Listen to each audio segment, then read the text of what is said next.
সবার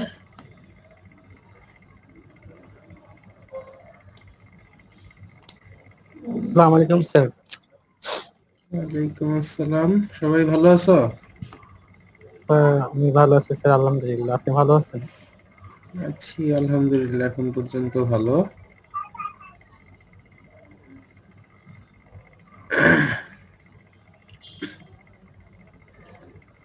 তো আজকের ক্লাসটা মূলত এই উইকে শায়ক স্যারের নেওয়ার কথা ছিল, তো স্যার একটু পার্সোনালি বিজি থাকায় আর কি আমি নিচ্ছি।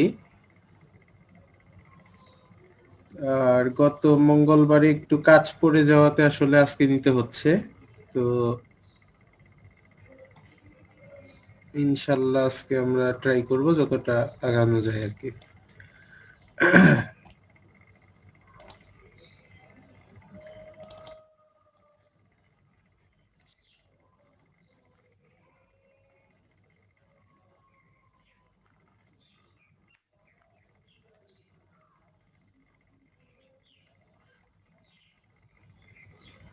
তো গত ক্লাসে আমরা মনে হয় পলিস্টার পড়তেছিলাম নাকি? জি স্যার। আমরা হালকা একটু রিক্যাপ যদি করে যাই আস্তে আস্তে, পলিস্টার সংজ্ঞা আমরা দেখেছিলাম বা কি দিয়ে কিভাবে তৈরি হয় সেটা আমরা দেখেছিলাম যে এস্টার গ্রুপ হচ্ছে the most important component to make polyester. So ester component আমাদের যেভাবেই হোক বানাতে হবে পলিস্টার বানাতে হলে। এরপরে হালকা পাতলা আমরা একটু হিস্ট্রি নিয়ে আলোচনা করেছিলাম যে কিভাবে তৈরি হলো প্রথম থেকে শুরু করে একদম শেষ পর্যন্ত। এরপরে দুইটা ক্লাসিফিকেশনের কথা বলেছিলাম মেইনলি, আর কিছু কমার্শিয়াল বা ট্রেড নেম আমরা দেখছিলাম যে বিভিন্ন দেশে এটাকে কি নামে ডাকা হয়। আর ক্লাসিফিকেশনের কথা বললে যে অনেক রকমের পলিস্টারই আছে যেটা আমরা দেখছিলাম, বাট সবগুলোকে আমরা কিন্তু টেক্সটাইল ফাইবার হিসেবে ইউজ করতে পারি না, একটা কথা বলছিলাম। তো এই কারণে আমরা মূলত আলোচনা করতেছিলাম দুইটা পলিস্টার নিয়ে, পিইটি এবং পিসিডিটি, অর্থাৎ পলি ইথিলিন টেরেপথ্যালেট আর পলি সাইক্লোহেক্সিলিন ডাইমিথিলিন টেরেপথ্যালেট, এই দুইটা নিয়ে আমরা মেইনলি আলোচনা করব বা করছিলাম। তো এখানে আমরা মেইনলি দুইটা কমার্শিয়াল পলিস্টার নিয়ে আলোচনা করছিলাম। একটা হচ্ছে ড্যাক্রন, যেটাতে ইউকে বা ইউনাইটেড কিংডমে যে নামে পরিচিত, আর আরেকটা হচ্ছে টেরিলিন, যেটা হচ্ছে ইউএসএ বেসড এবং যেটা সরি আমি উল্টা বলেছি, ড্যাক্রনটা হচ্ছে ইউএসএ বেসড আর টেরিলিনটা হচ্ছে ইউকে বেসড। স্যার ড্যাক্রনটা এখানে হ্যাঁ। এখানে একটা কোশ্চেন ছিল স্যার, যে ডেক্রনের যে ফর্মুলাটা স্যার আর কি, তো হুম মানে হুম। ডান পাশে যেটা দেওয়া আছে স্যার, মানে এন, মানে আমার বেসিক্যালি পলিমার ভেসের এন দিয়ে লেখা থাকে, থার্ড ব্র্যাকেটের পাশে এন দিয়ে লেখা থাকে স্যার। ডান পাশে এইচ এর বাম পাশে ও এইচ, তো এইটাও কি স্যার ডেক্রনের পার্ট অংশ? এগুলা ডেক্রনের পার্ট, বাট এই এনটার মানে হচ্ছে repeating unit, number of repeating unit, অর্থাৎ কতবার। আমরা তো জানি যে পলিমার মানেই অনেকগুলো মনোমার একসাথে এরকম পাশাপাশি লেগে লেগে একটা চেইন তৈরি করে, তাই না? সো এই যে আমার বারবার একটা জিনিস রিপিট হচ্ছে, সেইটা হচ্ছে এই ব্র্যাকেটের এই অংশটুক, স্যার ওটা অর্থাৎ মাঝখানে রিপিট হবে আর কি, এরকম। আর রাইট ডান পাশে রাইট। এস থাকবে, বাম পাশে ওএস থাকবে, সেটা মানে মাঝখানে যত লম্বা হতে পারে হতে পারবে আর কি। হ্যাঁ হ্যাঁ হ্যাঁ রাইট, ও যেটা বলছে এটাই রাইট, যে এই দুইটা হচ্ছে আমাদের টার্মিনাল এলিমেন্ট, অর্থাৎ একদম এন্ডে দুইটা থাকবে, বাট মাঝখানে তুমি এখানে যত পরিমাণ এন, মানে এন এর মান এখানে যত হবে, ধরো তুমি 1000টা নিয়েছো, এন ইকুয়াল টু 1000, তাহলে ভিতরে তোমার এই 1000 বার এই পার্টটা শুধু রিপিট হবে। বুঝতে পারছি স্যার। আচ্ছা, তো এটা ছিল মোটামুটি ড্যাক্রন বানানোর যে ফর্মুলা। টেরেপথ্যালিক অ্যাসিড এবং ইথিলিন গ্লাইকল সরাসরি পলিমারাইজড হয়ে এরকম ড্যাক্রন তৈরি হয়, এবং এই পলিমারাইজেশনটার নাম ছিল কি, পলিকন্ডেনসেশন। এটা ইম্পর্টেন্ট ব্যাপার, কারণ হচ্ছে এখান থেকে এক অণু পানি সবসময় বাই প্রোডাক্ট হিসেবে বের হয়ে যাচ্ছে। আচ্ছা, এরপরেরটা আমরা টেরিলিন দেখাইছিলাম। টেরিলিনেও আমাদের মোটামুটি কাছাকাছি একটা রিয়াকশন, জাস্ট মিডিয়াম বা ইন্টারমিডিয়েট একটা প্রোডাক্ট তৈরি হয় যার নাম হচ্ছে ডিএমটি, অর্থাৎ ডাইমিথাইল টেরেপথ্যালেট।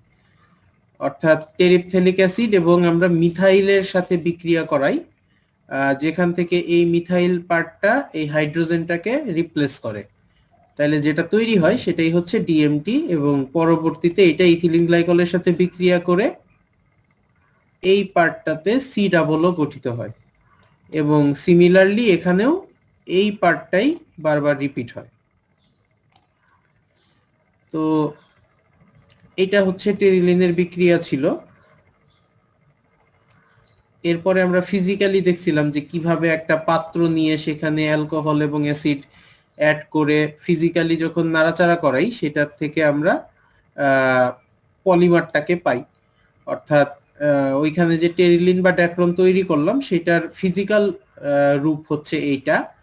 তো আজকে আমরা একটা ভিডিও দেখব, সরাসরি এই ম্যানুফ্যাকচারিং এর অ্যানিমেশন একটা দেখব, তাহলে আশা করি আরো ক্লিয়ার হয়ে যাবে যে প্রসেসগুলো কিভাবে হয়।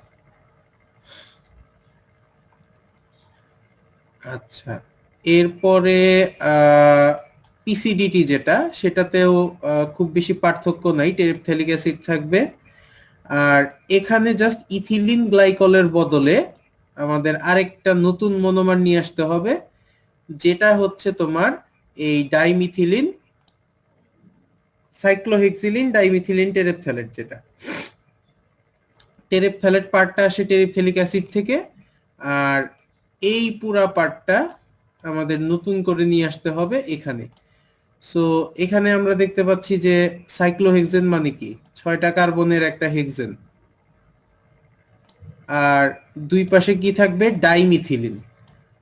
তো দুইটা মিথেন বসায় দাও, সিএইচ, আপাতত সিএইচ রাখি। আর যেহেতু এই পার্টটা আমাদের অ্যাসিড, এটা আমাদের অ্যালকোহল হতে হবে, সো এখানে একটা ওএইচ আর এখানে একটা ওএইচ, আর হাইড্রোজেন থাকবে এখানে 2টা করে। এটাই হচ্ছে আমাদের মানে সাইক্লোহেক্সিলিন ডাইমিথাইল পার্টটা, আর এটা হচ্ছে আমাদের টেরেপথ্যালেট পার্টটা। তো দুইটাকে যখন আমরা বিক্রিয়া করাবো, এখানে বেনজিন চক্রটা হবে না, এটা একটু নিজেরা মনে রাখো, এটা যেখান থেকে নিছি ওখানে ছিল আর কি, সো আমি কাটতে পারিনি। আর এখান থেকে যে জিনিসটা তৈরি হবে সেটাই হচ্ছে আমাদের পিসিডিটি। এই যে মাঝখানের এই পার্টটা আর এখানকার অ্যাসিড পার্টটা একত্রিত হয়ে সি ডাবলও গঠন করবে, এস্টার গঠন করবে, সেটার থেকে পুরা পার্টটাকে আমরা এই যে এই পার্টটাই বারবার রিপিট হয়ে হয়ে আসতে থাকবে, এটাই হচ্ছে পিসিডিটি বা পলিসাইক্লোহেক্সিলিন ডাইমিথিলিন টেরেপথ্যালেট। তো এরপরে আমরা আরেকটা দেখাইছিলাম আদার্স এর ভিতরে ভাইরন নামে একটা যৌগ কিভাবে তৈরি হয় দেখাইছিলাম। সো এটা ইয়ার জন্য অতটা ইম্পর্টেন্ট না অ্যাজ এ টেক্সটাইল ফাইবার, এটা জাস্ট একটা উদাহরণ হিসেবে আমরা দেখাইছি আদার্স এর। আর এরপরে ফ্লো চার্ট দেখাইছিলাম পলিস্টার প্রোডাকশনের, অর্থাৎ কোন কাজের পরে কোন স্টেপ আমরা কোনটা ধরে ধরে সামনে আগাবো। তো এটা জেনারেল যে ফ্লো চার্ট ছিল সেটার মতোই, জাস্ট র ম্যাটেরিয়ালটা ডিফারেন্ট, আর কিছুই না। তো র ম্যাটেরিয়াল গুলো আমাদের ড্যাক্রন বা টেরিলিন বানানোর র ম্যাটেরিয়াল গুলো ছিল হচ্ছে টেরেপথ্যালিক অ্যাসিড, তারপর হচ্ছে ইথিলিন গ্লাইকল, আর হচ্ছে ডিএমটি বা ডাইমিথাইল টেরেপথ্যালেট। তো এই জিনিসগুলোকে কিভাবে সিনথেসিস করতে হয় তার একটা শর্ট রিভিউ এখানে দেওয়া ছিল। সো প্রথমেই আমরা টেরিপথ্যালিক অ্যাসিড বানাইছিলাম হচ্ছে প্যারাজাইলিন থেকে। জাইলিনটাকে বারবার যখন আমরা অক্সিডাইজ করতেছিলাম, তখন আস্তে আস্তে মিথাইল গ্রুপটা অ্যালডিহাইড এবং অ্যালডিহাইড গ্রুপটা অ্যাসিড গ্রুপে কনভার্ট হয়েছে। সিমিলার এখানেও মিথাইল অ্যালডিহাইড, অ্যালডিহাইড থেকে অ্যাসিড। তো এটাই হচ্ছে আমাদের টেরিপথ্যালিক অ্যাসিড। এরপরে ডাইমিথাইল টেরেপথ্যালেটও সেম ফর্মুলা, জাস্ট এইখানকার যে মাঝখানের যে স্টেপটা ছিল টলুইক অ্যাসিড, এখান থেকে শুরু করে আমরা মিথাইল অ্যালকোহলের সাথে বিক্রিয়া করাইলেই জাস্ট হাইড্রোজেনটা তোমার মিথাইল গ্রুপ দ্বারা রিপ্লেস হয়, এবং সিমিলারলি এই পাশেও তাই হয়, এবং শেষে আমরা যে যৌগটা পাই সেটাই হচ্ছে আমাদের ডিএমটি, অর্থাৎ ডাইমিথাইল টেরেপথ্যালেট। আর ইথিলিন গ্লাইকল খুবই ইজি, ইথিন নিয়ে ফার্স্টে হচ্ছে অক্সিডাইজ করা, যেখান থেকে ইথিলিন অক্সাইড তৈরি হয়। এটাকে যদি আবার হাইড্রেশন করি তাহলেই আমার এখানে একটা OH এসে লাগে, আর একটা হাত যে ফাঁকা হয়ে যায় এখানে আরেকটা OH এসে লাগে। সো এটাই হচ্ছে আমাদের ইথিলিন গ্লাইকল, খুব ইজি। আর এরপরে আমরা বলছিলাম যে নরমালি আমরা মেল্ট স্পিনিং এর মাধ্যমে পলিস্টারটাকে বানাই। সো 260°C পলিস্টারটাকে উঠানো হয়, কোন রকম ময়েশ্চার থাকলে রিমুভ করা হয়, তারপরে মোল্টেন পলিস্টারটা এই যে স্পিনারেটের হোল দিয়ে বের করে নিয়ে আসা হয়, এবং এখানেই সে তার শেপটা পেয়ে যায়। আর এরপরে একে হচ্ছে যথারীতি ড্রয়িং করা হয়। ড্রয়িং করা হয় কেন? আমরা এটার মেকানিক্যাল যে প্রপার্টি গুলো আছে সেটাকে ইমপ্রুভ করার জন্য ড্রয়িংটা করা হয়, আমরা অলরেডি সেকেন্ড চ্যাপ্টারেও বলছি। আর ড্রয়িং এর উদ্দেশ্য হচ্ছে আমাদের ওরিয়েন্টেশনটাকে বেটার করা, অর্থাৎ অ্যামরফাস যে রিজিয়ন গুলো থাকে সেগুলোকে ক্রিস্টালাইন করা দুই দিকে টানার মাধ্যমে। তো ক্রিস্টালাইন করলে তার স্ট্রেংথ বাড়ে, শেপটা ইউনিফর্ম হয়, বা পলিমার চেইন গুলো ইউনিফর্মলি ডিস্ট্রিবিউট করা থাকে পুরোটা ফাইবার জুড়ে। আর নরমাল ক্ষেত্রে এটাকে 5 টাইমস টেনিসিটির আন্ডারে নেওয়া হয়, বাট আমরা যদি স্পেশাল কিছু বানাইতে চাই, অর্থাৎ হাই স্ট্রেংথ ইয়ার্ন বা হাই টেনিসিটি ইয়ার্ন যদি বানাই, তাইলে সেইটার উপরে ডিপেন্ড করে আমাদের ড্রয়িংটা কম বেশি হতে পারে, যে 5 টাইমস এর জায়গায় 10 নিতে পারি বা 2 নিতে পারি, এটা ডিপেন্ড করবে আমাদের এন্ড ইউজের উপর। তো এটা ছিল ড্রয়িং এর উদ্দেশ্য বা ড্রয়িং করা। এরপরে একটা চিত্র আছে যেটা অতটা ইয়া না। আর এরপরে ক্রিম্পিং নিয়ে আমরা আলোচনা করছিলাম, টেক্সচারাইজিং, অর্থাৎ ফাইবারটাকে মেকানিক্যালি ক্রিম করা হয় কেন, এটার একটা ন্যাচারাল ফাইবারের মতো বৈশিষ্ট্যকে নিয়ে আসার জন্য। সো ক্রিম্পিংটা ইম্পর্টেন্ট একটা জিনিস। তো ক্রিম্পিং এর প্রসেস গুলো আমরা সেকেন্ড চ্যাপ্টারে ভালো মতো দেখছিলাম, এখানেও কিছু দেওয়া আছে হালকা পাতলা সংক্ষেপে বর্ণনা। এরপরে ফিনিশিংটাও আমরা দেখছিলাম মনে হয়, যে স্কাওয়ারিং, হিটসেট এবং ডাইং এর যে অর্ডার, কোনটা আগে কোনটা পরে করা হয় এটা নিয়ে আলোচনা করছিলাম, যে কেন আসলে এইটা হচ্ছে সব জায়গায় ফলো করা হয় এবং কেন করা হয় এটা নিয়েও আলোচনা করছিলাম। এখানেও লেখা আছে মোটামুটি ইলাবোরেটলি। আচ্ছা, মনে হয় আমরা এই পর্যন্তই ছিলাম নাকি? জি স্যার। আচ্ছা, তো আজকে কিছু ইম্পর্টেন্ট জিনিস নিয়ে আলোচনা করব। আচ্ছা, ID3 হাত তুলছো, কিছু বলবা? হ্যাঁ হ্যাঁ, বোঝা যাচ্ছে না, আরেকবার।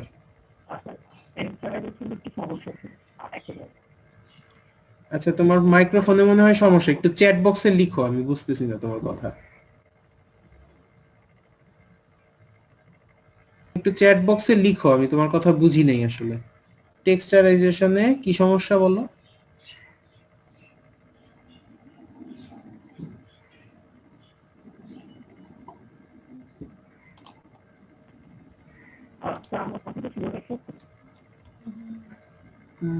ভেঙে ভেঙে আসতেছে কথা, বোঝা যাচ্ছে না।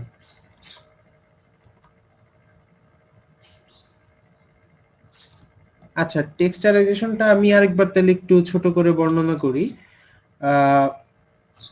ফার্স্ট অফ অল, টেক্সচার মানে কি? টেক্সচার মানে হচ্ছে যদি আমরা কোনো সারফেসের উপরে একটা এরকম মানে ডিজাইন নিয়ে আসি, তোমরা কখনো কখনো দেখবা, সবচাইতে ভালো উদাহরণ হচ্ছে গাড়ির টায়ার। গাড়ির টায়ারের উপরে কিন্তু দেখবা যে এরকম বিভিন্ন রকম ডিজাইনে খাঁজ কাটা অবস্থায় থাকে। এটা কেন থাকে আসলে, কেউ বলতে পারবা?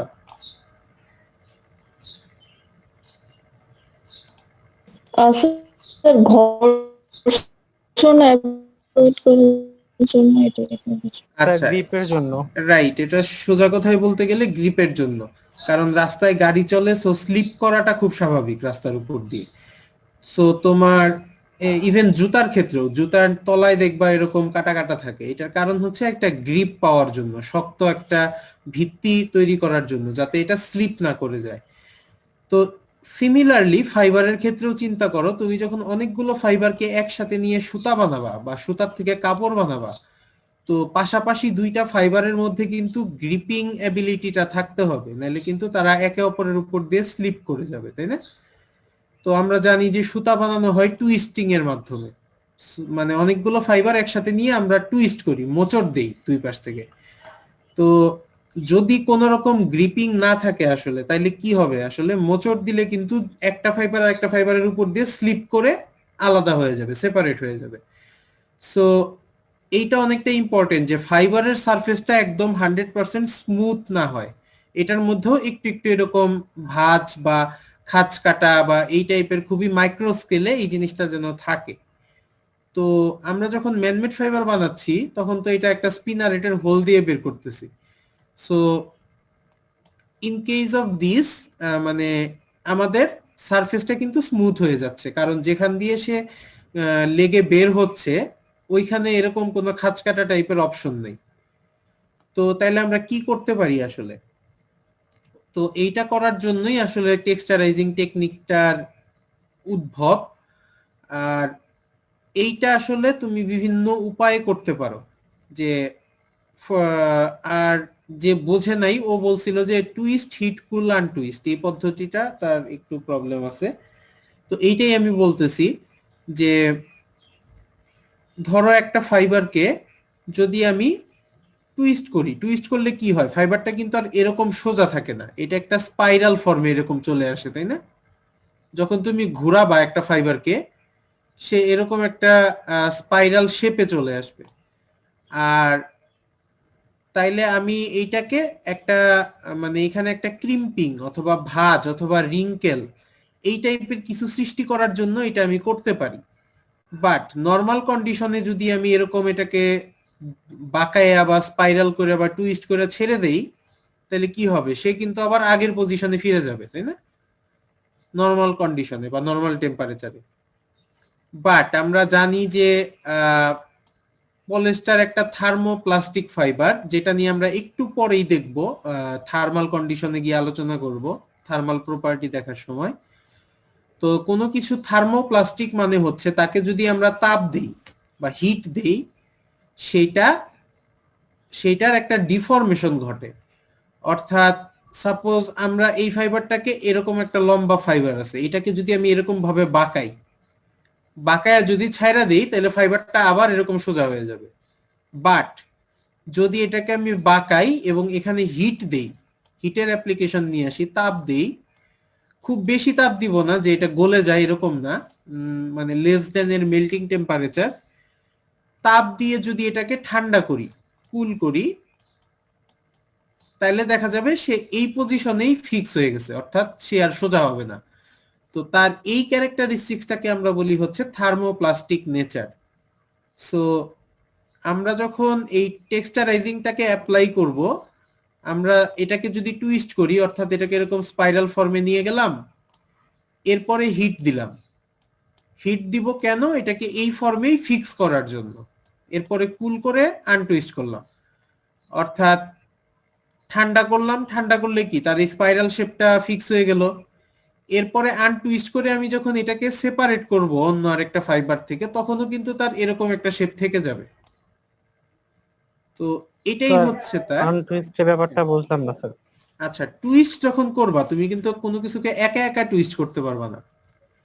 সো এইটাকেও যখন টুইস্ট করবা, এটাকে অন্য আরেকটা ফাইবারের সাথে কিন্তু টুইস্ট করতে হবে এরকম। তো ব্যাপারটা হচ্ছে তুমি দুইটা ফাইবারকে একসাথে পেঁচাইছো, পেঁচাইয়া এটাকে ওই ফর্মে ফিক্স করে ফেলছো, তারপরে জাস্ট প্যাচটাকে খুলে নিছো। তো প্যাচটাকে খুললেও কিন্তু এখন কিন্তু তার এই স্পাইরাল শেপটা থেকে যাবে, তাই না? টুইস্ট যে তুমি দিছিলা সেটা থেকে যাবে। সো এইটাই হচ্ছে তোমার এই হিট ট্রিটমেন্টের মাধ্যমে তার উপরে একটা টেক্সচারাইজড শেপ তুমি নিয়ে আসলা। সো এইটার কারণে টুইস্ট আনটুইস্ট কুল করা হয় আর কি। তো ব্যাপারটা কি ক্লিয়ার হয়েছে? জি স্যার। আর কি আনটুইস্ট মানে এরকম যে স্যার এমন না যে আমি টুইস্টটাকে আমি মানে রিমুভ করে দিয়েছি, মানে দুইটা যে না ফাইবার না না, একসাথে টুইস্ট দিয়েছি, দুইটাকে আলাদা করতেছি, এটাই? আলাদা করতেছো, রাইট, খুলে নিয়ে আসতেছো কিছু না। আচ্ছা স্যার, মানে এখানে যে দুইটা ফাইবার ইউজ করা হবে, হুম হুম। দুইটাই কি স্যার যে থার্মোপ্লাস্টিক নেচার আছে এমন ফাইবার ইউজ করা হবে? হ্যাঁ, দুইটাই থার্মোপ্লাস্টিক, দুইটা পলিস্টারই চিন্তা করো, ঠিক আছে? অন্যটা করলে কি স্যার যেটা ট্যাক্সিং হবে না? মানে হচ্ছে যে আমরা যদি একটা টুইস্টের যে নেই আর একটা যদি অন্যরকম নেই, অর্থাৎ ধরো একটা থার্মো থার্মোপ্লাস্টিক, ধরো একটা কটন, একটা পলিস্টার নিছো সাপোজ, চিন্তা করো, এক্স্যাক্টলি। তাইলে কি কটনটার কিন্তু মানে এরকম কোনো প্রপার্টি আসবে না, কারণ সে হচ্ছে ন্যাচারাল ফাইবার, তার মধ্যে থার্মোপ্লাস্টিক নেচার নাই। বাট পলিস্টারের মধ্যে আছে, সো তুমি পলিস্টারে পাবা বাট কটনে পাবা না। স্যার কটনে স্যার ন্যাচারালি ক্রিম। টেক্সচারিংটা হবে হ্যাঁ, কটনে ন্যাচারালি থাকে, রাইট, কটনে দেওয়ার দরকারও পড়ে না। টেক্সচারিং শুরু। হুম। Okay, বুঝতে পেরেছি। আচ্ছা, আশা করি ক্লিয়ার হয়েছে। আমরা একটা ভিডিও দেখবো, ভিডিও দেখলে আরো ক্লিয়ার হয়ে যাবে, সমস্যা নেই। আচ্ছা, তো আজকের টপিকে আমরা যাই। আজকে আমরা মূলত বেশি কিছু না, প্রপার্টি গুলো নিয়ে আলোচনা করব পলিস্টারের। আর আরেকটা জিনিস হচ্ছে আমাদের এনভায়রনমেন্টাল কি ইম্প্যাক্ট আছে এবং তার এন্ড ইউজ কি কি, এই জিনিসগুলো নিয়ে আর কি দেখার চেষ্টা করব। আরেকটা টপিক হচ্ছে তার ফোরকাস্ট, অর্থাৎ তার ডিমান্ড কেমন এবং ভবিষ্যতে তার ডিমান্ড কেমন হইতে পারে, এই জিনিসগুলো একটু দেখার চেষ্টা করব।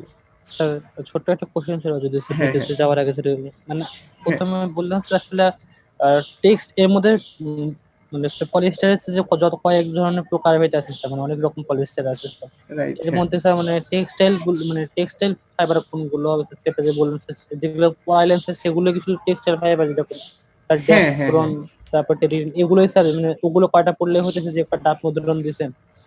হ্যাঁ, এগুলা হচ্ছে ড্যাক্রন আর টেরিলিন হচ্ছে তোমার পিইটি, অর্থাৎ পলিইথিলিন টেরেপথ্যালেটের দুইটা নাম, আর কিছুই না। Yes, ওকে, আমার মেইন ম্যাটেরিয়াল হচ্ছে পিইটি আর হচ্ছে পিসিডিটি। ওকে, yes, এই যে এখানে অনেকগুলো পলিস্টার আছে, পলিগ্লাইকোলাইড, পলিল্যাকটিক, পলিক্যাপ্রোল্যাক্টাম, এগুলার কমন জিনিস যেটা, এটাতে সি ডাবলও আছে। ওকে, এই জন্য এদেরকে আমরা এস্টার বা পলিএস্টার বলতে পারতেছি।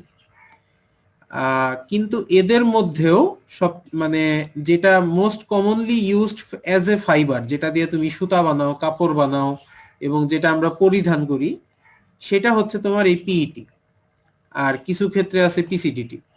আর বাকিগুলার অ্যাপ্লিকেশন তাহলে কি? এগুলার অনেক রকম অ্যাপ্লিকেশন আছে, এগুলা প্লাস্টিক হিসেবে ইউজ হয়, আমরা যে বোতলে পানি খাই সেখানে পলিস্টার আছে, তারপরে হচ্ছে তোমার আরো কিছু ধরো কোনো প্লাস্টিক যে কোনো জিনিসেই যে কোনো ধরনের পলিস্টার থাকতে পারে, পিইটি থাকতে পারে, পিইটি বাদে অন্যান্য পলিস্টার গুলোও থাকতে পারে। আহ, তারপর ধরো 3D প্রিন্টিং নিয়ে এখন অনেক আলোচনা করা হয়, এটার ম্যাটেরিয়াল হিসেবে ইউজ হয় এগুলা পিএলএ, পিএলএ খুব কমন একটা ম্যাটেরিয়াল। তো এগুলো সমস্যা নেই, এগুলো আমরা আস্তে আস্তে ওই মানে মডার্ন ফাইবারের দিকে যখন যাব তখন এগুলার ইউজও আমরা দেখবো যে কোথায় কি আছে। পিবিএস এটাও ইউজ হয় অনেক বেশি, তারপরে হচ্ছে পিটিটি, পিবিটি, এগুলো খুব ইয়া পরিমাণে ইউজ হয়। বাট আমরা ট্রেডিশনাল ক্ষেত্রে এই পিইটি ফাইবারটাকেই ইউজ করি সবচেয়ে বেশি, এবং এইটার দুইটা নাম হচ্ছে ড্যাক্রন এবং টেরিলিন। যে এখানে যেটা বানাইছি এটাও কিন্তু এক ধরনের পিইটি, পলিইথিলিন টেরেপথ্যালেট, এইটার আন্ডারেই হচ্ছে দুইটা।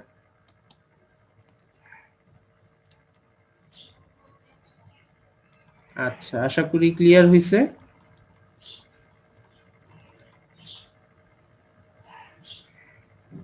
ওকে, তো আমরা যেখানে ছিলাম যে আমরা একটু প্রপার্টি নিয়ে নাড়াচাড়া করব, বা মানে তো প্রপার্টি আসলে কেন আমাদের জানা দরকার? এই যে আমরা ফিজিক্যাল প্রপার্টি পড়বো, কেমিক্যাল প্রপার্টি পড়বো এবং থার্মাল, মূলত এই তিনটা প্রপার্টি, এছাড়াও বায়োলজিক্যাল প্রপার্টি, এগুলো আছে ছোটখাটো জিনিস। তো first of all, why do we need to know about the properties? Property মানেই হচ্ছে তার বিহেভিয়ার, সে কেমন আচরণ করবে। তো আমরা যে ফাইবারগুলো বানাচ্ছি এটা কিন্তু পরবর্তীতে বিভিন্ন রকম প্রসেসের আন্ডারে চলে যাবে।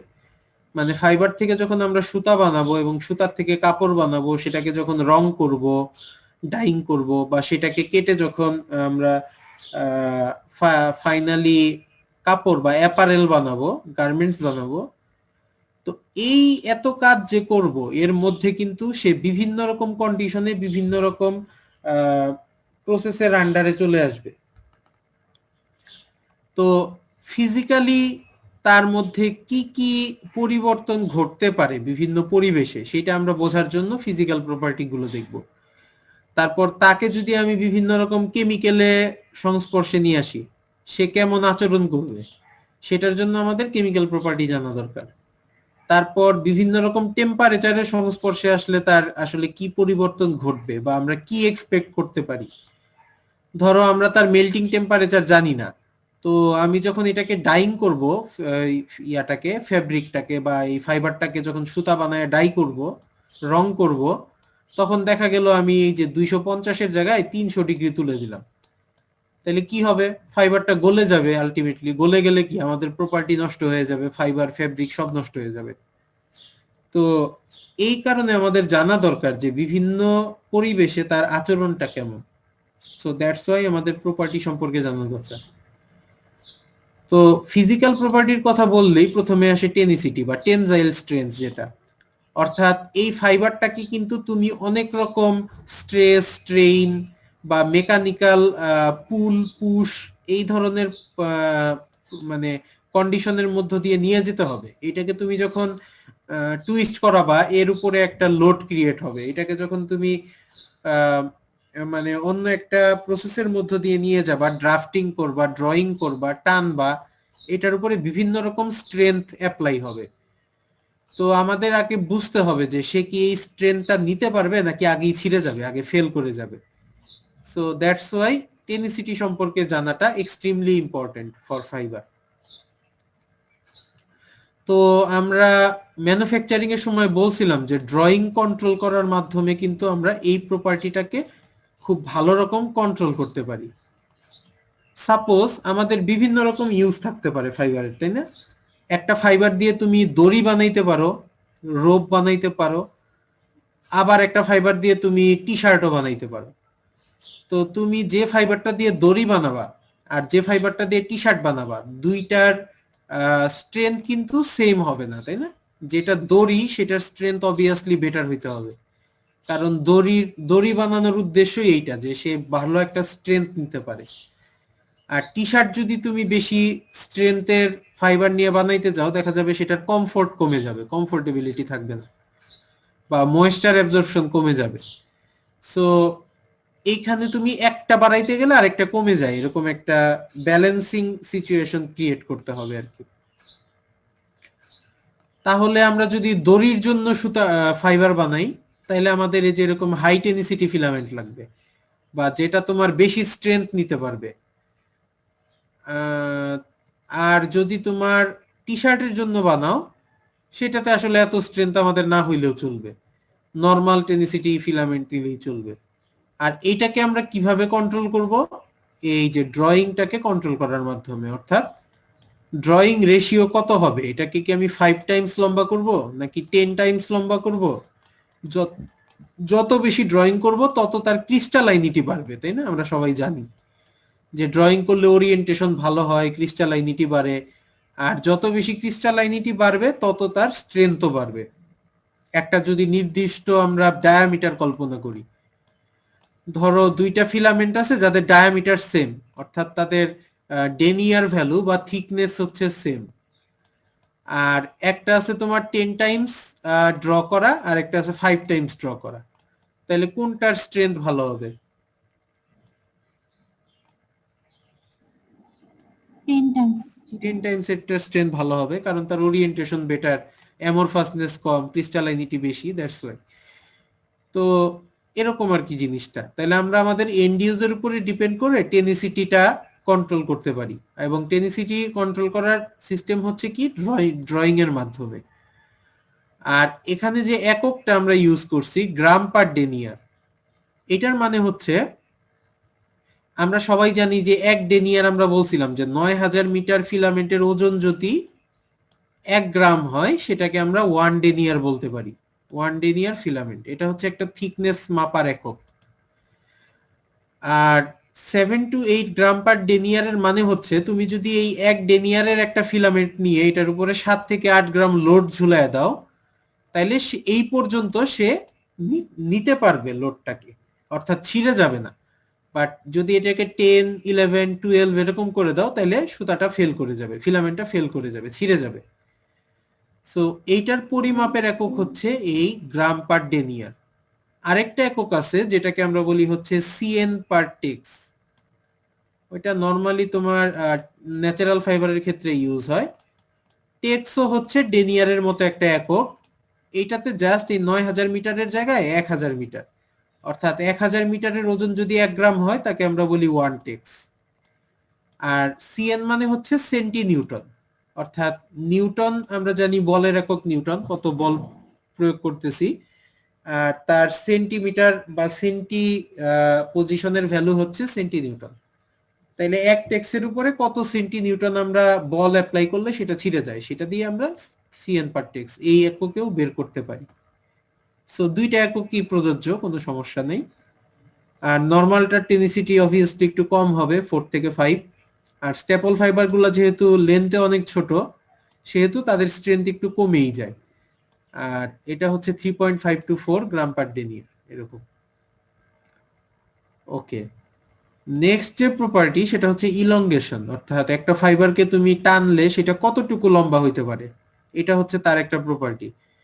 নাও why is this property important? এই ইলংগেশনটা কেন ইম্পর্টেন্ট? এর কারণ হচ্ছে তুমি যখন একটা ফাইবারকে গার্মেন্টসে কনভার্ট করবা বা ফাইবার থেকে সুতা কাপড় গার্মেন্টস বানাবা, তখন সে কতটুকু বাড়তে পারে, কতটুকু লম্বা হতে পারে, সেটা একটা ইম্পর্টেন্ট ক্যারেক্টারিস্টিক্স। ধরো আমরা একটা প্যান্ট বানাইলাম, সেটা হচ্ছে ইলংগেশন অনেক বেশি, ইলংগেশন ধরো 50%। 50% মানে কি, তার ইনিশিয়াল লেন্থ যদি 1 মিটার হয় তাহলে তুমি তাকে টানলে সে 1.5 মিটার পর্যন্ত লম্বা হইতে পারবে। এটা হচ্ছে তার ইলংগেশনের ভ্যালু। তো এখন প্যান্ট যদি আমরা পরতে গিয়ে তলায় দেখি যে এটা আরো 50% বাইরে যাচ্ছে, তাহলে কি পরাটা সমস্যা না? বা টি শার্টের ক্ষেত্রে যদি পরতে যাও সেটা দেখবা যে পাঞ্জাবির মতো হয়ে গেছে বাইরে গিয়ে। সো ইলংগেশনটা খুব বেশি থাকলে গার্মেন্টস এর শেপ ঠিক থাকে না, নষ্ট হয়ে যায়। সো এই কারণে ইলংগেশনটা কন্ট্রোল করা ইম্পর্টেন্ট অনেকটাই। আচ্ছা, তো এখন আমরা নরমাল ক্ষেত্রে দেখি যে ব্রেকিং এক্সটেনশন বা ব্রেকিং ইলংগেশন যেটা, অর্থাৎ তার সর্বোচ্চ ইলংগেট হওয়ার ক্ষমতা 20 to 30%, অর্থাৎ 1 মিটার ফাইবার যদি আমরা নেই সেটাকে ছিঁড়ে যাওয়ার আগ পর্যন্ত আমরা 1.2 অথবা 1.3 মিটার পর্যন্ত লম্বা করতে পারবো। এটা হচ্ছে তার ব্রেকিং এক্সটেনশন। আর ইলাস্টিক রিকভারি জিনিসটা আমরা সবাই জানি যে তাকে যদি আমি ডিফর্ম করি বা টেনে লম্বা করি সে কতটুকু রিকভার করতে পারে। অর্থাৎ ধরো এরকম একটা ফাইবার ছিল, এটাকে আমি টান দিয়ে এরকম লম্বা করছি, এটাকে এখন যদি আমি ছেড়ে দেই তাইলে তার ইলাস্টিক প্রপার্টি কতটুকু মানে কাজ করবে, অর্থাৎ সে তার ইনিশিয়াল জায়গায় কি রিটার্ন করতে পারবে নাকি একটু লম্বা অবস্থাতেই থেকে যাবে। এটা হচ্ছে তার ইলাস্টিক রিকভারি। তো আমরা দেখতে পাই যে 2% এক্সটেনশনে ইলাস্টিক রিকভারি হচ্ছে 97 to 100%। সরি, অর্থাৎ ফাইবারটাকে যদি আমি 1.02 মিটার পর্যন্ত লম্বা করে ছেড়ে দেই তাইলে আমরা বলতে পারি হ্যাঁ সে 1 মিটারে আবার ব্যাক করবে বা 100% ইলাস্টিক রিকভারি করবে। এটা হচ্ছে জেনারেল মান তোমার ইয়ার জন্য, পলিস্টার ফাইবারের জন্য। আর এটা হাইগ্রোস্কোপিক নেচারের, এটা আমরা সবাই জানি, যেহেতু ম্যানমেড ফাইবারের ক্রিস্টালাইনিটি একটু বেটার। সো এটার খুব বেশি যে ময়েশ্চার অ্যাবজর্ব করতে পারে এরকম না, 0 থেকে 0.4% মাত্র। স্পেসিফিক গ্র্যাভিটি 1.38 থেকে 1.22। আর এছাড়াও তোমাদের আমরা যে একটা বই শেয়ার করছি এখানে তোমাদের এটা নিয়ে অনেক বিশদ আলোচনা আছে, আরো অন্যান্য ফিজিক্যাল প্রপার্টি গুলো নিয়েও আলোচনা করা আছে। সো আর বোঝানোর জিনিস ছিল এইগুলা, সো এগুলো আমি রাখছি। আর এখানে তোমরা অনেক কিছুই আরো পাবা, যেমন এখানে একটা কম্পারিজন দেওয়া আছে তোমার হাই টেনিসিটি এবং মিডিয়াম টেনিসিটি টেরিলিনের ক্ষেত্রে। তো এখানে দেখো এককটা দেওয়া আছে সিএন পার টেক্স। অথবা এই সাইডে আছে গ্রাম পার ডেনিয়ার 1 2 3 4 এগুলো হচ্ছে গ্রাম পার ডেনিয়ার ভ্যালু, আর 35 53 71 এগুলো হচ্ছে সিএন পার টেক্সট ভ্যালু। সো তোমার কত পার্সেন্টেজ স্ট্রেস স্ট্রেইন কার্ভ আমরা সবাই চিনি যে কতটুকু স্ট্রেস ক্রিয়েট করলে তার ইলংগেশনটা কতটুকু হয়। তো এখানে আমরা দেখতে পাচ্ছি যে নরমাল টেনিসিটির ক্ষেত্রে কম স্ট্রেসেই বেশি ইলংগেশন হয়ে যায়, আর হাই টেনিসিটির ক্ষেত্রে যেহেতু তোমার ক্রিস্টালাইনিটি বেশি, অ্যামরফাসনেস কম, সো তোমার বেশি ইয়া করতে গেলে, স্ট্রেইন আনতে গেলে বা ইলংগেশন আনতে গেলে স্ট্রেসের পরিমাণটাও আমাদের বাড়ায় দিতে হয়। তো এটা একটু নিজেরা দেখবা। এছাড়াও যে এখানে বিভিন্ন রকম ভ্যালু দেওয়া আছে, হাই টেনিসিটির কত, মিডিয়াম টেনিসিটির কত, স্ট্যাপলের ক্ষেত্রে কত কত ভ্যালুগুলা দেওয়া আছে, সবকিছুই সিএন পার টেক্সে দেওয়া আছে আর কি। এছাড়াও টেনজাইল স্ট্রেংথ, তার উপরে কেজি পার সেন্টিমিটার স্কোয়ার, প্রতি সেন্টিমিটার স্কোয়ারে কত কেজি স্ট্রেংথ সে নিতে পারে এই ভ্যালুটা দেওয়া আছে, ইলংগেশনের ভ্যালু দেওয়া আছে, ইলাস্টিক রিকভারি দেওয়া আছে, ইনিশিয়াল মডুলাস, তারপরে হচ্ছে এগুলা সবকিছুর ভ্যালু দেওয়া আছে, টাফনেস কত, তার ক্রিপ ক্যারেক্টারিস্টিক্সটা কেমন, অ্যাব্রেশন রেজিস্ট্যান্স কেমন। আচ্ছা, ক্রিপ ক্যারেক্টারিস্টিক্স সম্পর্কে হয়তোবা আমাদের আইডিয়া একটু কম আছে। আর অ্যাব্রেশন সবাই কি নাম শুনছো? অ্যাব্রেশন জিনিসটা কি? না স্যার। আচ্ছা, তাহলে ক্রিপ আর অ্যাব্রেশনটা একটু ক্লিয়ার করি। আচ্ছা, সাপোজ আমরা সব সময় কাপড় শুকা দিই, বাইরে বারান্দায় বা ছাদে কাপড় শুকা দিই, তাই না?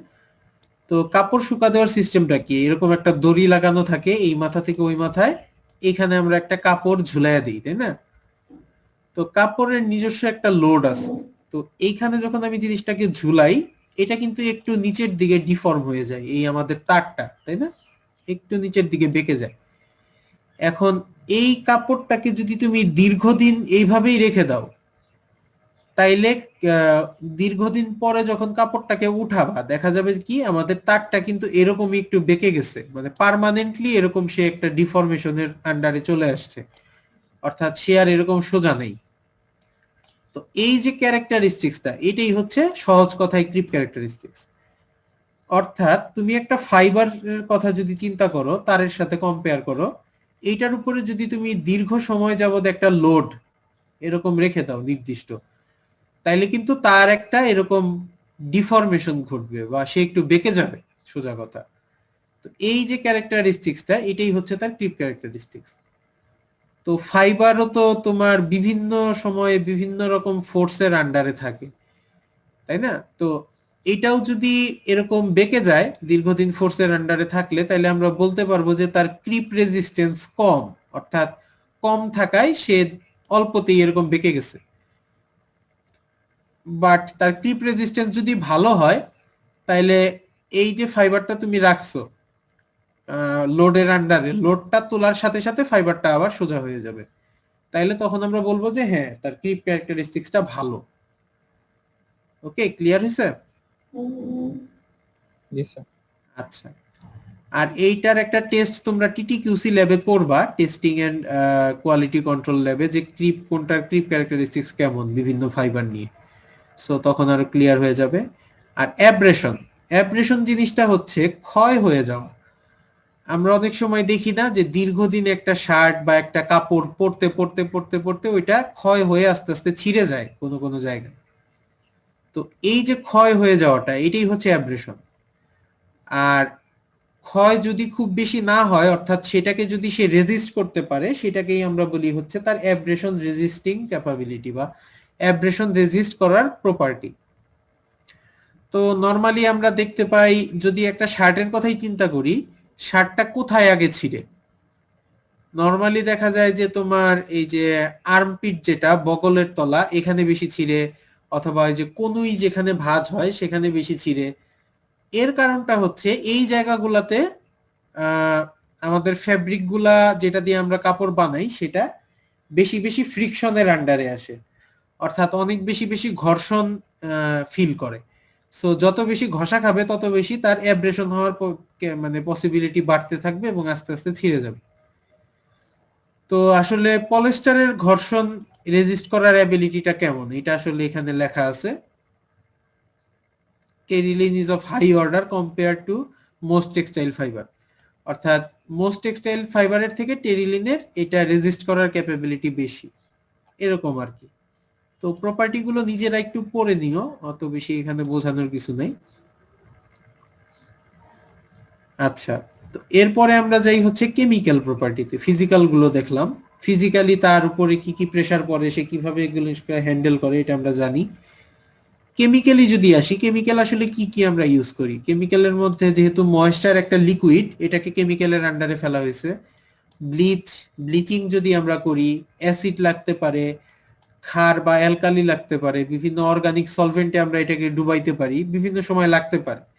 ম্যাক্সিমাম জিনিস লাগে আমাদের ডাইং করার সময় আর কি। তো এই জিনিসগুলোর প্রতি তার আচরণ কেমন?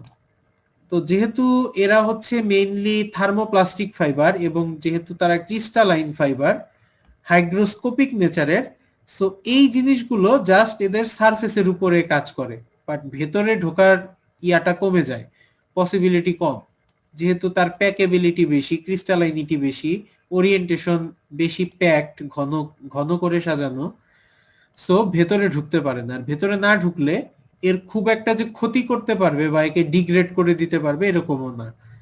সো আমরা বলতে পারি যে ময়েশ্চার হোক, ব্লিচ হোক, অ্যাসিড হোক, অ্যালকালি হোক, অর্গানিক সলভেন্ট হোক, সবগুলোর ক্ষেত্রেই এর রেজিস্ট্যান্টটা ভালো, ভালো রকম রেজিস্ট করতে পারে এদেরকে, অর্থাৎ ভেতরে ঢুকতে দেয় না, সো এর কোনো ক্ষতিও করতে পারে না।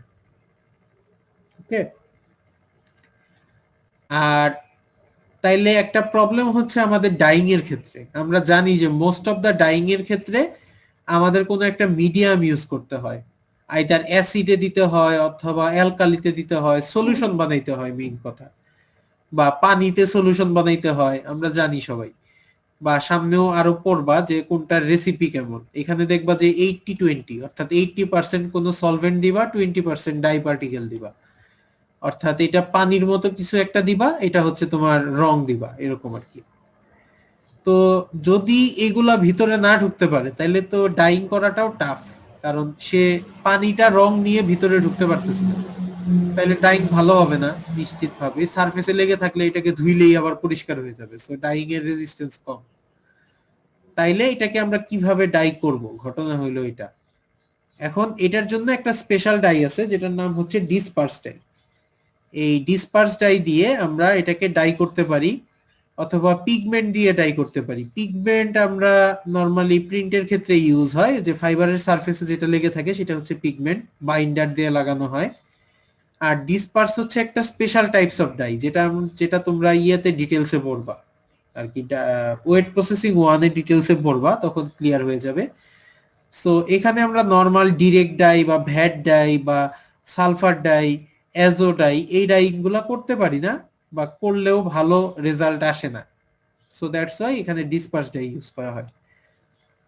আর সানলাইটের ক্ষেত্রেও গুড রেজিস্ট্যান্স শো করে, বাট অনেকদিন রেখে দিলে আস্তে আস্তে উইক হয়ে যায়, এটা নরমাল ইয়া। তো এই ছিল কেমিক্যাল ক্যারেক্টারিস্টিক্স। আর আরেকটা ক্যারেক্টারিস্টিক্স সেটা হচ্ছে থার্মাল ক্যারেক্টারিস্টিক্স।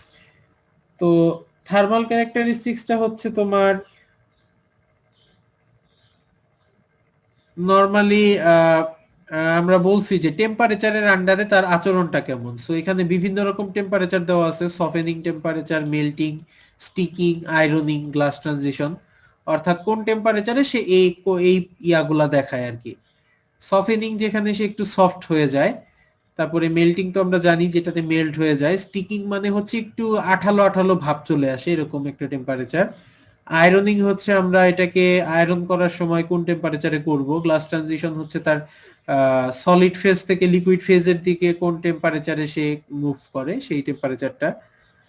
তো এইগুলা সম্পর্কে আমাদের জানা দরকার, অলরেডি ব্যাখ্যা করে ফেলছি যে আমরা যদি মেল্টিং টেম্পারেচার না জানি তাহলে আমরা হয়তো পরবর্তী কোনো প্রসেসে টেম্পারেচার বেশি দিয়ে দিলাম না জেনে, তাহলে ফাইবারটা নষ্ট হয়ে যেতে পারে। সো এই টেম্পারেচার গুলোও জানা ইম্পর্টেন্ট। আর এরপরে আমরা থার্মোপ্লাস্টিসিটি নিয়ে আলোচনা করছি, অলরেডি এটাও বলে ফেলছি যে কোনো কিছুকে আমরা যখন তাপ দিব, তাপ দিয়ে সেটার নরমাল যে শেপ আছে সেটার যদি চেঞ্জ আনতে পারি আমরা, তাইলে সেই প্রপার্টিটাই হচ্ছে থার্মোপ্লাস্টিসিটি। অর্থাৎ যদি আমরা স্ট্রেস স্ট্রেইন কার্ভটার কথা একটু চিন্তা করি, এদিকে স্ট্রেস আর এদিকে হচ্ছে স্ট্রেইন, তাইলে মনে করে দেখো যে এইখানে আমাদের দুই ধরনের রিজিয়ন ছিল। একটা ছিল ইলাস্টিক রিজিয়ন, যেটাকে বলতাম ইয়াং মডুলাস, আর একটা ছিল তোমার প্লাস্টিক রিজিয়ন। অর্থাৎ এই পর্যন্ত স্ট্রেস দেওয়ার পর আমরা বলতে পারতাম হ্যাঁ এটা তোমার ইলাস্টিক রিকভারি হয়, অর্থাৎ ব্যাক করে ফেলে নিজেদের প্রাইমারি একটা সিচুয়েশনে। বাট এই স্ট্রেসটাকে যখন আমরা ওভারকাম করে ফেলতাম বা এক্সিট করে যেতাম, তখন সেটা প্লাস্টিক হয়ে যেত। মানে তুমি যে ফর্মে নিয়ে গেছো সেটা থেকে আর প্রিভিয়াস ফর্মে ব্যাক করবে না নর্মাল টেম্পারেচারে। সো এইটার থার্মোপ্লাস্টিক হওয়ার ব্যাখ্যা হচ্ছে একে আমরা নর্মাল কন্ডিশনে এটা ইলাস্টিক, ওকে, বাট যখনই এটাকে আমরা তাপ দিব বা টেম্পারেচার বিভিন্ন টেম্পারেচারে নিয়ে যাব, হাই টেম্পারেচারে, তখন সে প্লাস্টিকের মতো আচরণ করবে। অর্থাৎ নতুন আমি যে ফরমেশনটাতে নিয়ে যাব সেই ফরমেশনেই সে ফিক্স হয়ে যাবে বা মোল্ডেড হবে। তো এখানে এরকম লেখা আছে যে হিট করে কন্ট্রোল করা যায়, টেম্পারেচার কন্ট্রোল করলে সে ফ্ল্যাট অথবা ক্রিজ অথবা প্লিট যে কোনো কনফিগারেশনে চলে যেতে পারে। আর যখন তাকে আমরা আবার কুল করব, thermoplastic fibre will retain desired configuration. অর্থাৎ আমি যে কনফিগারেশনটা এখন অ্যাপ্লাই করছি, ফ্ল্যাট হইতে পারে, প্লিট হইতে পারে, ক্রিজ হইতে পারে, এই কনফিগারেশনে সে হচ্ছে ফিক্স হয়ে যাবে। তো এটাকে পার্মানেন্টলি হিট করা যায়, এই কথাটাই এখানে লেখা আছে। তো অ্যাসিটেট, ট্রাইঅ্যাসিটেট, অ্যাক্রাইলিক, নাইলন, পলিস্টার সবই হচ্ছে থার্মোপ্লাস্টিক ফাইবার। আচ্ছা, আর থার্মোপ্লাস্টিক হওয়াটা কেন জরুরি এটা আমরা পরবর্তীতে আলোচনা করব। এটার একটা গুরুত্ব আছে, এটা হইলে সুবিধা হয় আর কি আমাদের জন্য বিভিন্ন রকম শেপে নিয়ে যাওয়া। আর বায়োলজিক্যাল প্রপার্টি কি, এর উপরে যে আমরা জানি যে কটন ফাইবার অনেকদিন রাইখা দিলে বিভিন্ন রকম লার্ভা, ফানজাই বা মাইক্রো অর্গানিজম এর উপরে গ্রো করতে পারে। তো পলিস্টারের ক্ষেত্রে দেখা যায় যে এরা গুড রেজিস্ট্যান্ট শো করে, অর্থাৎ এই জিনিসগুলো আসলে গ্রো করতে দেয় না। কারণ হচ্ছে এটা তো ন্যাচারাল ফাইবার না, ল্যাবে বানাচ্ছি, বিভিন্ন রকম কেমিক্যাল থাকে, সো তারাই এটার উপরে সুবিধা করতে পারে না বা বাঁচতে পারে না। সো দ্যাটস ওয়াই বায়োলজিক্যাল প্রপার্টিটা এরকম রেজিস্ট্যান্ট শো করে। তো এই পর্যন্ত কি কোনো প্রবলেম আছে মোটামুটি?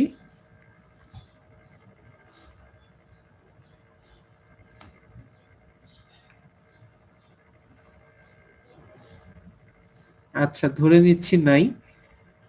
এরপরে এন্ড ইউজ কিছু দেওয়া আছে, এটা নিজেরা একটু দেখে নিও, এখানে বোঝানোর কিছু নাই আসলে কোথায় কোথায় ইউজ হয়। ইন্ডাস্ট্রিয়াল, হোম ফার্নিশে, ব্লেন্ড ফাইবার হিসেবে, অথবা অ্যাপারেল বানাইতে বিভিন্ন রকম ইউজ আছে। আচ্ছা, এখন যেটা মোস্ট ইম্পর্টেন্ট পয়েন্ট সেটা হচ্ছে আমাদের এনভায়রনমেন্টাল কনসার্নটা আসলে কি।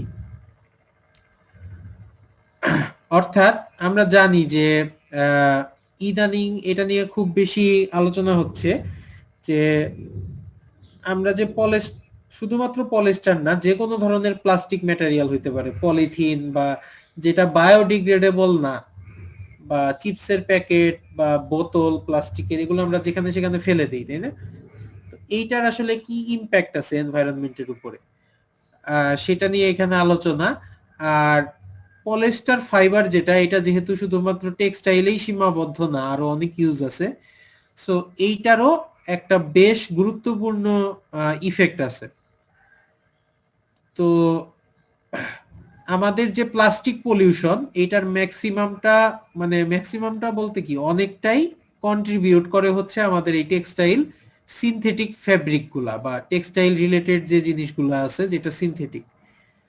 তো এর কারণ হচ্ছে এরা আসলে বায়োডিগ্রেডেবল না, এরা গলতে গলতে অনেক দিন টাইম লাগে বা ডিগ্রেড হয়ে যেতে অনেক দিন টাইম লাগে, মাটির সাথে বা পরিবেশের সাথে মিশে যেতে 500, 600, 700 এরকম বছর টাইম লাগে।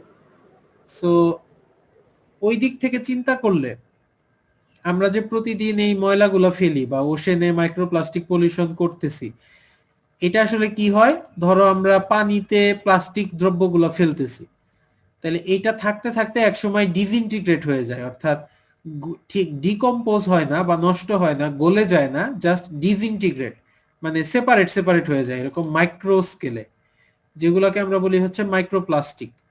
এটা মনোমারের মতো হয়ে যায়। হ্যাঁ হ্যাঁ, কিছুটা মনোমারের মতো হয়ে যায়। বাট প্লাস্টিক ফর্মে থেকে যায় আর কি।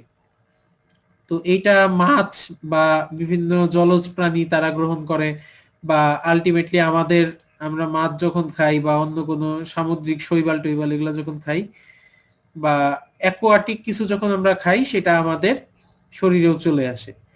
আর নট নেসেসারিলি প্লাস্টিক গুলো শরীরের জন্য ভালো, এগুলাতে অনেক সময় অনেক ধরনের কেমিক্যাল থাকে, অনেক কার্সিনোজেনিক বা ক্যান্সার সৃষ্টিকারী কেমিক্যাল থাকতে পারে, আমরা আসলে জানি না। সো সেই জিনিসগুলো আমাদের বিভিন্ন রকম রোগবালাই সৃষ্টি করে, বা জলজ প্রাণীগুলোরও বিভিন্ন রকম রোগবালাই সৃষ্টি করে। তো এইটা হচ্ছে এই দিক থেকে অনেক বেশি ইম্পর্টেন্ট যে আমরা আসলে এই জিনিসগুলো করা উচিত না। আর আমেরিকান একটা ইউনিভার্সিটি, যে এনসি স্টেট ইউনিভার্সিটি, ওরা একটা গবেষণা করছে যে cotton, rayon, cotton polyester, polyester এরকম বিভিন্ন রকম ফাইবার দিয়ে কাপড় বানায় সেটাকে পানিতে 30 ডেজ বা 1 মাস ডুবায় রাখছে। ডুবায় দেখছে যে আসলে কতটুকু ডিগ্রেড হয় কোন জিনিসটা। তো cotton being a natural fibre, এটা খুব তাড়াতাড়ি ডিগ্রেড হয়ে যায় 86% টাইম। দেখো মানে 86% মানে ডিগ্রেড হয়ে গেছে বায়োলজিক্যালি। রেওনও তোমার কিছুটা ন্যাচারাল সোর্স থেকে আসে, সো তারাও 83% হয়। কটন পলিস্টার ব্লেন্ড যখন আছে 37% হয়, বাট পলিস্টারটা দেখো 0%, অর্থাৎ 1 মাসে তার কিছুই হয়নি। সো এই 1 মাস যাবত সে কি করছে, এই যে মাইক্রোপ্লাস্টিক রিলিজ করছে পানিতে। তাইলে এটা কতটা ভয়ঙ্কর চিন্তা করে দেখো যে 30 ডেজেও তার কিছু হয় নাই। সিমিলারলি এটা হচ্ছে সল্টি ওয়াটারে, আর এটা হচ্ছে ফ্রেশ ওয়াটারে, দুইটাতে দুই রকম রেজাল্ট আসছে। আর এখানে একটা আমরা গ্রাফ দেখাইছি যে কোন ফাইবারটা আসলে কত দিন বা কত সময় লাগে ডিগ্রেড হইতে। ফিশিং লাইন যেটা নাইলনের তৈরি, এটা 600 বছর লাগে। প্লাস্টিকের বোতল, এটা পলিস্টার হইতে পারে, 450 বছর লাগে। ডিসপোজেবল ডাইপার 450 বছর, অ্যালুমিনিয়াম ক্যান 200 বছর, তো এরকম আর কি। টিনের ক্যান 50 বছর।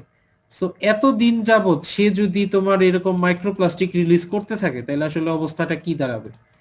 সো এটা একটু চিন্তা করার বিষয় আমাদের এনভায়রনমেন্টাল কনসার্ন থেকে। ঠিক আছে, তাহলে আমরা আসলে এই জিনিসটা এই জন্যই বলা হয় যে আশেপাশে আমরা কোথাও কিছু ফেলাটা উচিত না। মানে যেখানে সেখানে আমরা কোনো কিছু ফেলে দিলে এই ঝামেলাটা হইতে পারে। তো আমরা চেষ্টা করব যে এই জিনিসগুলাকে যাতে রিসাইকেল করা যায়। একমাত্র বন্ধ করার উপায় হচ্ছে এটাকে রিসাইকেল করা। কারণ পলিস্টার হচ্ছে one of the most demandful fibre বর্তমান যুগে। সো তুমি এটার ইউজকে তো বন্ধ করাটা ডিফিকাল্ট হয়ে যাবে। সো এটাকে আমাদের এমন ভাবে কাজ করতে হবে যে আমরা একটা নির্দিষ্ট জায়গায় ফেলবো এবং সেটাকে বারবার যাতে রিইউজ করতে পারি কোনো একটা প্ল্যান্টে নিয়ে, সেটাকে গলায়া আবার সেটা থেকে নতুন করে জিনিস তৈরি করতে পারি, তাইলেই আমাদের এই সমস্যাটা আর থাকবে না। ওকে, সো এই কারণেই মানে ইনশাল্লাহ আমরাও এনভায়রনমেন্টালি কনসার্ন থাকবো। কারণ হচ্ছে গিয়ে এটা একটা বিগ ইস্যু আর কি এনভায়রনমেন্টের। আরেকটা ইস্যু হচ্ছে, ধরো ঢাকা শহরের কথাই যদি চিন্তা করি, বৃষ্টি হইলেই একটু হইলেই পানি জমে যায়, তাই না? তো এইটার কারণ হচ্ছে কি, পানি মানে মাটির নিচে যে পানির লেয়ার থাকার কথা, সেখানে আসলে পানিটা মুভ করতে পারে না। কারণ কি, আমরা যে এত এই যে পলিথিন বা অন্যান্য জিনিস যে ফেলি রাস্তাঘাটে, এটা কি হয়েছে, মাটির তলায় গিয়ে ব্লক করে দিছে আসলে। তো পানিটা যেহেতু মাটির তলায় যাইতে পারতেছে না, তাইলে কি হয়, আমাদের মাটির নিচে যে পানির একটা লেয়ার আছে সেটা কিন্তু আস্তে আস্তে নিচে নেমে যাচ্ছে, তাই না? আমরা প্রতিদিন নলকূপ দিয়ে বা বিভিন্ন ভাবে পানি তুলতেছি, গ্রাউন্ড ওয়াটার যেটা। তো গ্রাউন্ড ওয়াটারটা আস্তে আস্তে তোমার নিচে নেমে গেলে কি হবে, এইখানে একটা ফাঁকা জায়গার সৃষ্টি হচ্ছে। অর্থাৎ আমাদের যে মাটির লেয়ার এবং যে পানির লেয়ার, তার মধ্যে একটা ফাঁকা জায়গা সৃষ্টি হচ্ছে। তো এইটার অসুবিধাটা কোথায়, এখন যদি একটা খুব বড়সড় ভূমিকম্প হয়, তাহলে কিন্তু পুরা আমাদের মাটির লেয়ারটা নিচে ডেবে যাবে, একদম মানে বসে পড়বে বলা যায়। সো প্রাণহানি হবে অনেক বেশি। তো এই জন্যই বলে যে ঢাকা শহরে আসলে বড় একটা ভূমিকম্প হইলে সবকিছু নিচে চলে যাবে আসলে। কারণ হচ্ছে নিচেরটা ফাঁপা, কিছু নাই, এখানে খালি থাকলে তো বসে যাওয়াটা স্বাভাবিক। আর এখানে যদি পানির সাপোর্টটা থাকতো, ওয়াটার লেয়ার যদি একদম ফুল থাকতো তাহলে কিন্তু সে এখানে একটা রেজিস্ট্যান্ট ফোর্স দিতে পারতো, তাই না? সো এনভায়রনমেন্টাল কনসার্ন থেকে আসলে এই ব্যাপারটা অনেক ইম্পর্টেন্ট। সো আমরা এই জিনিসটা ট্রাই করব মাথায় রাখার। ওকে, তো বোঝা গেছে আশা করি নাকি? জি স্যার। আচ্ছা, তো 10:30 যেহেতু বেজে গেছে, আজকে ভিডিওটা দেখাইতে পারলাম না, ইনশাল্লাহ নেক্সট ক্লাসে দেখাবো। আমার এখন আরেকটা ক্লাস আছে আর কি। তো আজকে এই পর্যন্তই রাখতেছি। কারো কোনো কোশ্চেন থাকলে একটু নোট করে রাখো, আমরা নেক্সট ক্লাসে ইনশাল্লাহ আলোচনা করব। ইনশাআল্লাহ। আসসালামু আলাইকুম। আসসালামু আলাইকুম স্যার। আসসালামু আলাইকুম স্যার। আসসালামু আলাইকুম।